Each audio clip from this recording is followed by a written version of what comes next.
лекциянын темасы Кыргызстан кайра куруу жылдарында 1985-1991 жылдар. СССРдын анишинен Кыргызстандын коомдук саясий турмушунда 80 жылдардын ортосунда маанилүү окуялар болуп өткөн.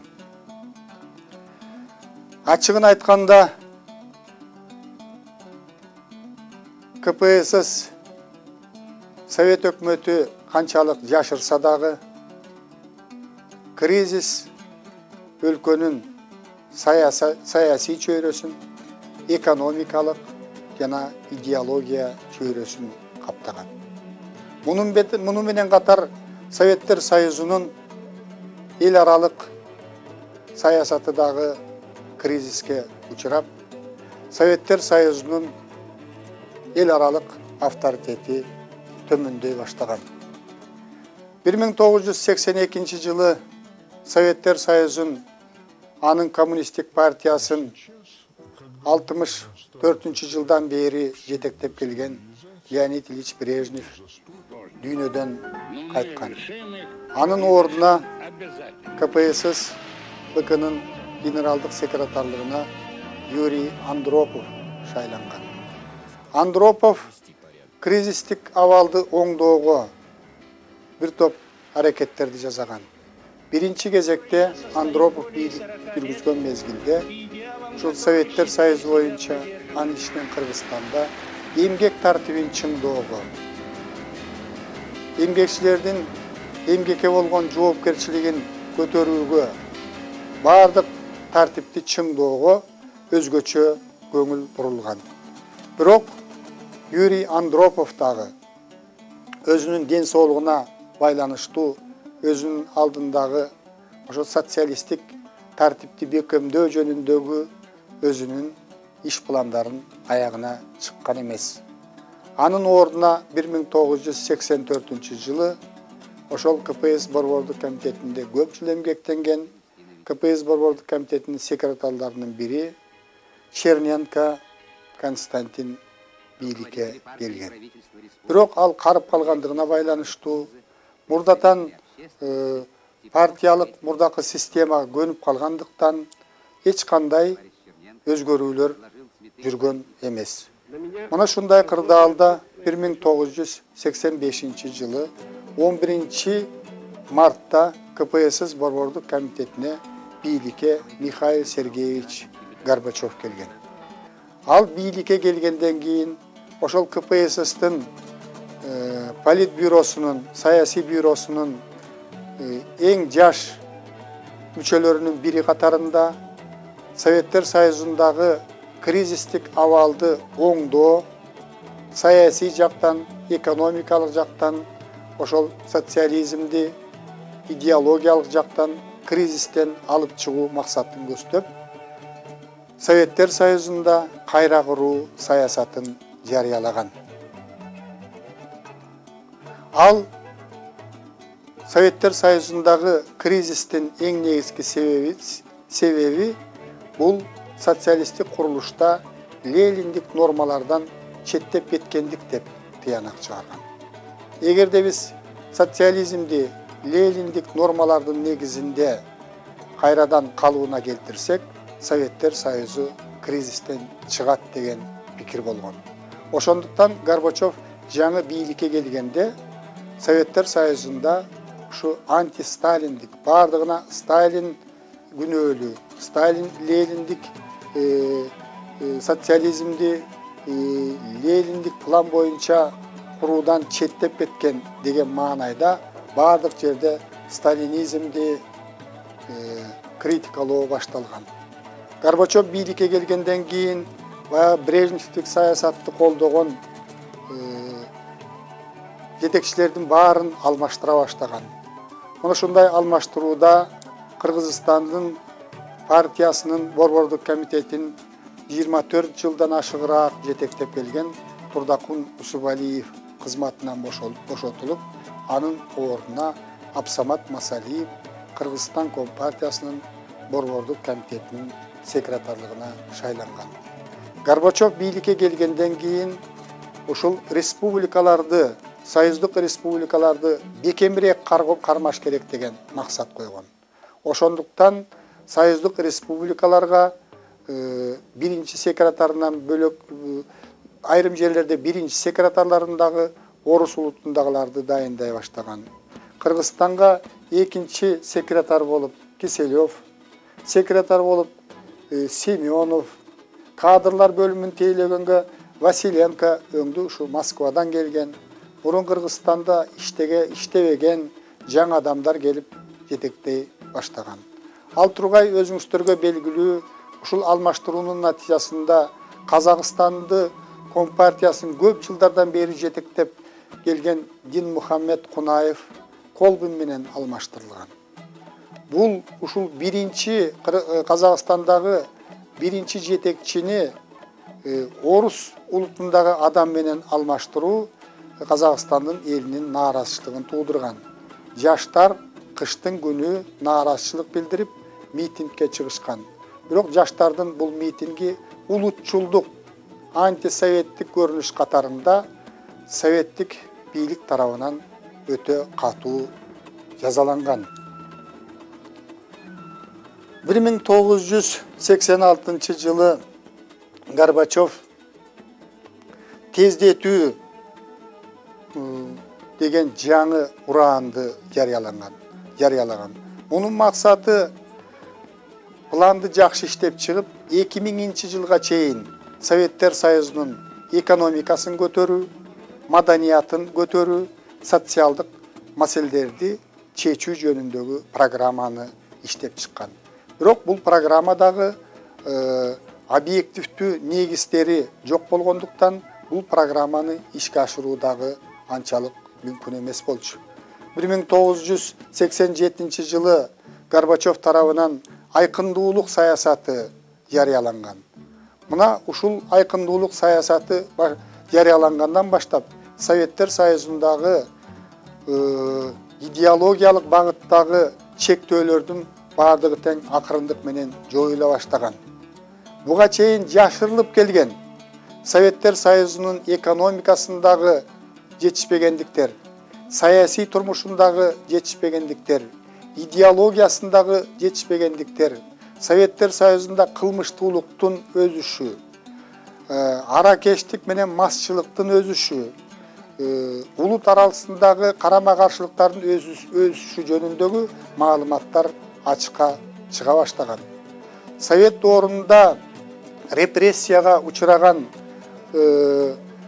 советтик мамлекеттик жетекчилерди актоо, ак жеринен жазаланган жөнөкөй адамдарды актоо процесси күчөгөн. Мына шундай кырдаалда кризистен чыгуунун бир жолу бул партиянын жетекчилик ролун төмөндөтүп ошол анын ордуна бийликтин башкы органы деп эсептелген советтердин ролун көтөрүү жөнүндө маселе каралган. Натыйжада 1989 жылы 12 декабрда СССРдин конституциясына өзгөртүүлөр жана толуктоолор киргизүү жөнүндө чечим кабыл алынган. Ошол конституцияга киргизилген өзгөртүү боюнча СССРдагы эң жогорку бийлик бул СССР эл депутаттарынын съезди деген жаңы өзгөртүү киргизилген.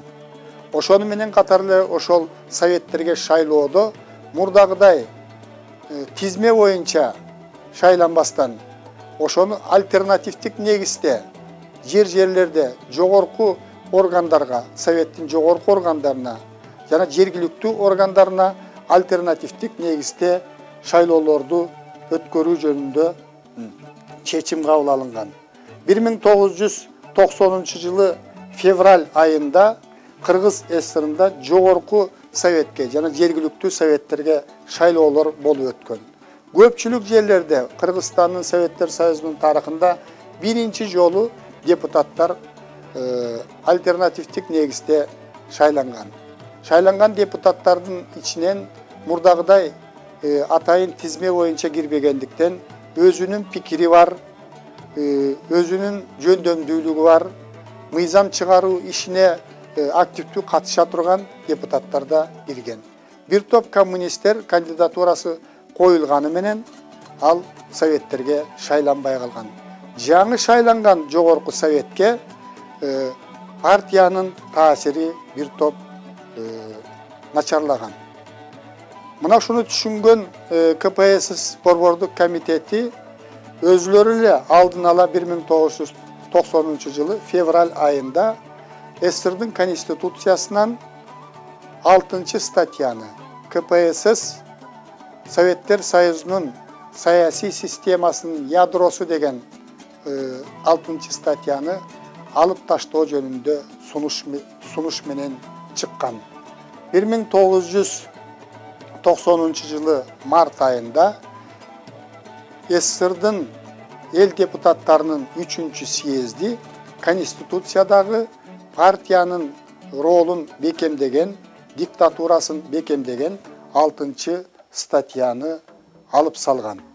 1990 жылы апрелде Кыргыз СССР Жогорку Советинин 1-сессиясында Абсамат Масалиев, Кыргызстан Компартиясынын борбордук комитетинин 1-секретары, Кыргыз СССР Жогорку Советинин төрагалыгына шайланган. Ошентип, Советтер Союзундагы өзгөрүүлөргө ылайык, Кыргызстандагы жанагы Жогорку Советке жана жергиликтүү советтерге жүргүзүлгөн шайлоолорго ылайык, Конституцияга киргизилген өзгөртүүлөргө ылайык Абсамат Масалиев Кыргыз Республикасынын мамлекет башчысы болуп калган. Кайра куруу жылдарында Кыргызстандын экономикасы, өнөр жайы, айыл чарбасы өзгөрүүлөргө дуушар болгон. 80 жылдардын ортосунда башталган кризис өнөр жайындагы, айыл чарбасындагы учагына алган.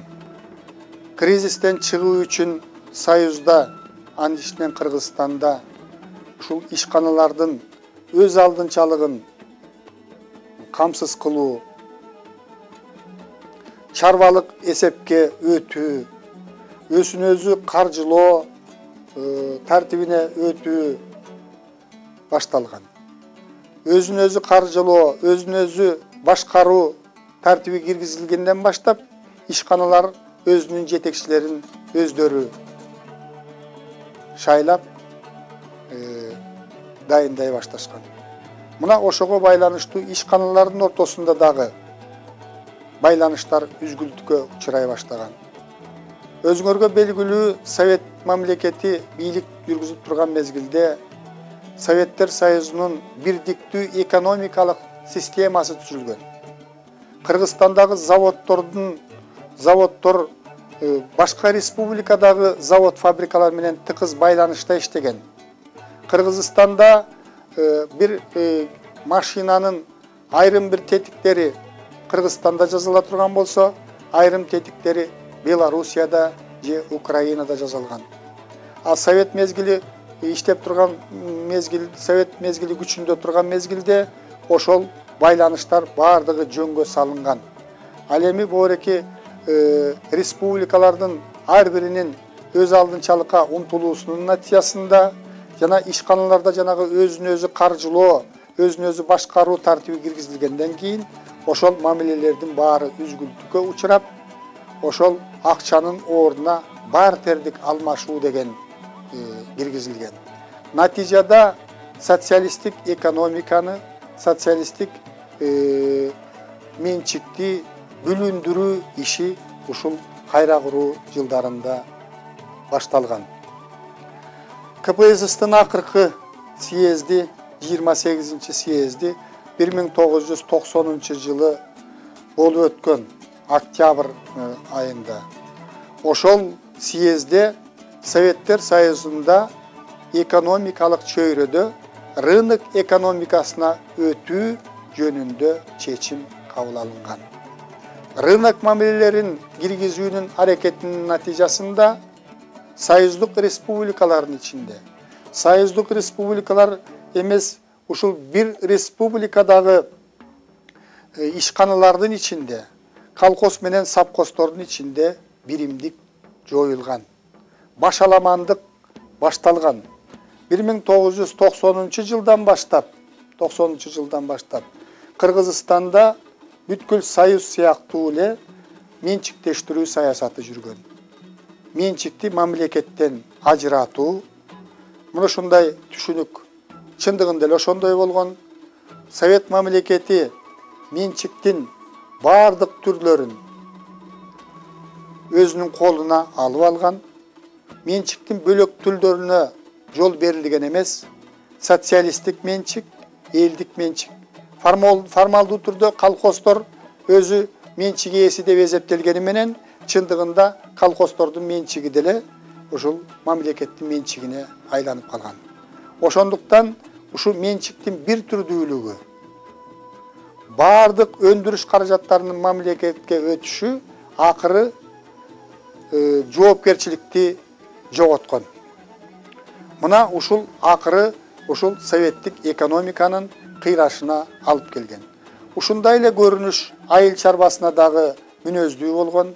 Айыл чарбасында дагы кайра куруу жылдарында жер реформасын жүргүзүүгө, жерди менчиктештирүүгө, арендаларды түзүүгө, үй бүлөлүк подряддарды түзүүгө аракеттер башталган. 1988 жылы Советтер Союзунда кооперация жөнүндө закон, мыйзам кабыл алынган. Ушуга ылайык айыл чарбасын колхоздор менен, айыл чарбасында колхоз совхоздор менен катар ыктыярдуу түрдө кооперативтерге бириктирүү жөнүндө чечим кабыл алынган. Натыйжада колхоздорду таратуу, кооперативтерге, дыйкан чарбаларына, фермер чарбаларына бириктирүү иши жүргүзүлгөн. Ошентип Кыргызстандын айыл чарбасында топтолгон материалдык байлык, миңдеген, миллиондогон баш мал жеке менчикке башаламан бөлүштүрүлө баштаган. Ошентип социализм доорунда чогултулган өндүрүш каражаттарынын бардыгы тең башаламан менчиктештирүүнүн натыйжасында кыйроого учураган. 1990 жылдын аягында колхоздор менен совхоздордун бир тобу жоюлуп, Кыргызстанда 5000ге жакын фермердик жана дыйкан чарбалары түзүлгөн. Бирок бул фермердик жана дыйкан чарбаларынын бардыгы тең экономикалык жактан өтө начар, малдын саны аз, жерди иштетүүгө техникасы жок. Ошондуктан айыл чарбасы кризиске биротоло малынган. Жыйынтыктап айтканда, Михаил Сергеевич Горбачевдун кайра куруу саясаты СССРды кризистен алып чыкмак турсун, саясий турмушунда туруксуздукту, экономикасында бытырандылыкты, социалдык турмушунда жакырчылыкты, идеологиясында марксисттик-лениндик идеологиянын, социалисттик идеологиянын жоюлушуна алып келген. СССРды бекемдемек турмай, кайра куруу саясаты СССРды таркатууга алып келген. Биз карап аткан мезгилде 1964 жана 1991 жылдары Кыргызстандын маданияты мурда болуп көрбөгөндөй деңгээлде жогорулаган. Маданияттын негизи болгон жаштарга билим берүүгө, жогорку билимдүү адистерди даярдоого өзгөчө көңүл бурулган. Советтер Союзундагы жүргүзүлгөн саясаттын натыйжасында Кыргызстанда дагы 8-5 жылдыктын жылдарында, тагыраак айтканда 1966-70 жылдары билим берүү тармагында жалпыга милдеттүү орто билим берүү саясаты башталган. Бул саясаттын жүрүшүндө Кыргызстанда көптөгөн мектептердин материалдык техникалык базасы чыңдалган. Анда окуган окуучуларга билим берүү үчүн талапка ылайык окуу куралдары, окуу китептери чыгарылып, мектептер камсыз болгон. Жалпыга билим берүү, орто билим берүү саясаты 9-5 жылдыктын жылдарында өзгөчө тагыраак айтканда 1971-75 жылдары Советтер Союзунда, анын ичинде Кыргызстанда жүзөгө ашырылган. Бул Совет системасынын, Советтер Союзунун билим берүү тармагындагы эң чоң жетишкендик болгон. Эч бир окуудан сырткары калган балдар болгон эмес. Кыргызстанда жогорку окуу жайларында адистерди даярдоого, атайын билими бар кесиптик орто окуу жайларында адистерди даярдоого өзгөчө көңүл бурулган.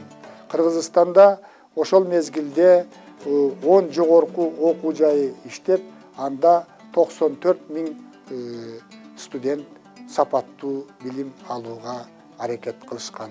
Ошондой эле атайын кесиптик билим берүү тармагында 48 атайын билим берүүчү окуу жайлары иштеп, анда 110 000ден ашык студенттер билим алышкан. Илим изилдөө иштери дагы Кыргызстанда ийгиликтерге жетишип, эл чарбасын өнүктүрүүдө салым кошо баштаган. Ошондуктан Кыргызстандын Илимдер Академиясы 1975 жылы илим изилдөө иштериндеги жетишкендиги үчүн эл достугу ордени менен сыйланган. Ушул мезгилде Кыргызстандын адабияты жана искусствосу жаңы бийиктикке көтөрүлгөн. Өзгөчө Чыңгыз Айтматовдун чыгармачылыгы ушул мезгилде өзүнүн апогейине жеткен деп айтсак болот. Айтматовдун чыгармалары 50ден ашык дүйнөнүн тилдерине которулуп, 8 миллион нускада чыккан. Бул ошол мезгилдеги советтик жазуучулардын ичинен эң көп окулган, эң көп басмадан чыккан, эмгектери басмадан чыккан жазуучу болгон. 1968 жылы Чыңгыз Айтматов «Жаныбарым гүл сары» аттуу повесть үчүн Советтер Союзунун мамлекеттик сыйлыгына татыктуу болгон. Көп узабай 1983 жылы өзүнүн «Кылым карыткан бир күн» аттуу роман үчүн дагы ошол СССРдын мамлекеттик сыйлыгына татыктуу болгон. 1978 жылы Чыңгыз Айтматов советтик адабиятка сиңирген эмгеги үчүн социалисттик эмгектин баатыры деген жогорку наамга татыктуу болгон. Ошол эле мезгилде аялдардын ичинен чыккан акындар Майрамкан Абылкасымова, Мариям Буларкиева, булардын жазган чыгармаларын дагы эл сүйүп окушуп, алардын чыгармаларына көптөгөн музыкалар, обондор жазылган. Ошол мезгилде эл арасында өскөн Даникеевдин, Байдылда Сарногоевдун, Мар Байжиевдин, театр тармагында Токтоболот Абдумомуновдун чыгармаларын эл сүйүп окуп, элдин жүрөгүнө жакын болгон. Ошол мезгилде Кыргызстанда кино искусствосу өзгөчө катуу өнүккөн деп сыймыктануу менен айтсак болот. Кино режиссерлор Убукеев, Төлөмүш Океев, Болот Шамшиев, Геннадий Базаров, Дооронбек Садырбаевтар калктын мүдөөсүн канааттандырган эң мыкты кино тасмаларды жаратып, алар жараткан кино тасмалар эл аралык сыйлыктарда жогорку байгелерге жетип турган. Артисттердин ичинен ошол мезгилде кыргыз искусствосун көтөрүүгө Советбек Жумадылов, Муратбек Рыскулов, Бакен Кыдыкеева, Сүймөнкул Чокморов, Таттүбү Турсунбаева, Болот Бейшеналиев, Сабира Бимишалиева, Дарыкүл Гүйүкова өңдүү мыкты артисттер Кыргызстандын кино искусствосунун өнүгүшүнө, драма искусствосунун өнүгүшүнө өзгөчө чоң салым кошкон. Кыргызстанда скульптура өнөрү да жандана баштаган, натыйжада скульптуралык эстеликтер жазыла баштаган. Скульпторлордун башында белгилүү скульптор Тургунбай Садыков турган. Ошентип жаңы доордо Совет бийлигинин соңку мезгилинде өнүккөн социализм жана кайра куруу жылдарында Кыргызстандын маданияты, өзгөчө анын негизги көрсөткүчтөрү болгон билим берүү, искусствонун тармактары жаңы бийиктиктерге көтөрүлгөн. Бирок кийинки Совет бийлигинин соңку жылдарында ушу партиянын көзөмөлү астында ушу искусствонун өнүгүшүнө, адабияттын өнүгүшүнө партиялык идеология кедергисин тийгизген. Мына ушунун натыйжасында искусствобуздагы, искусствонун тармактары дагы, адабият дагы негизинен бир жактуу өнүккөн. Ошого карабастан биздин таланттуу адамдарыбыз кыргыз элин, кыргыз искусствосун, адабиятын дүйнө элдерине тараткан.